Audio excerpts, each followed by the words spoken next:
हर हर महादेव। शिव महापुराण रुद्र संहिता। अब गुणनिधि जो है उसको कुबेर पद की प्राप्ति किस तरह से हुई।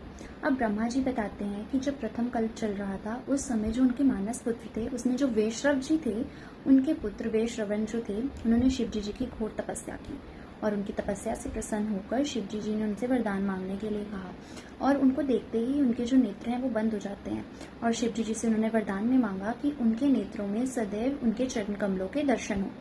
और साथ ही में ब्रह्मा जी ने बताया कि जो यज्ञदत्त जी थे उनका जो बेटा था गुणनिधि वही जो है वो वेश्रवन था जिसने शिव जी की बहुत तपस्या की और उनकी तपस्या करने से ही उसको अलगपुरी का शासन मिल गया था।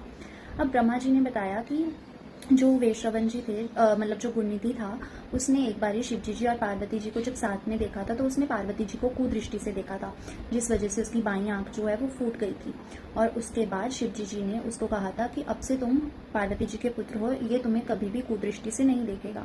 और उसके साथ ही शिव जी ने उसको निधियों का स्वामी बना दिया था और उसके बाद शिव जी ने उसको जो है धनपति का स्वामी बनाया और उसको जो है अलगपुरी का राजा बना दिया था। और उसकी तपस्या देखकर शिव जी उसकी तपस्या से प्रसन्न हुए और उसने पार्वती जी के चरणों में प्रणाम किया और पार्वती जी ने भी गुणनिधि जो है उससे प्रसन्न होकर वैश्रवन जी से प्रसन्न होकर उनको वरदान दिया कि तुम सदैव शिव जी की जो है निर्मल मन से भक्ति करते रहो।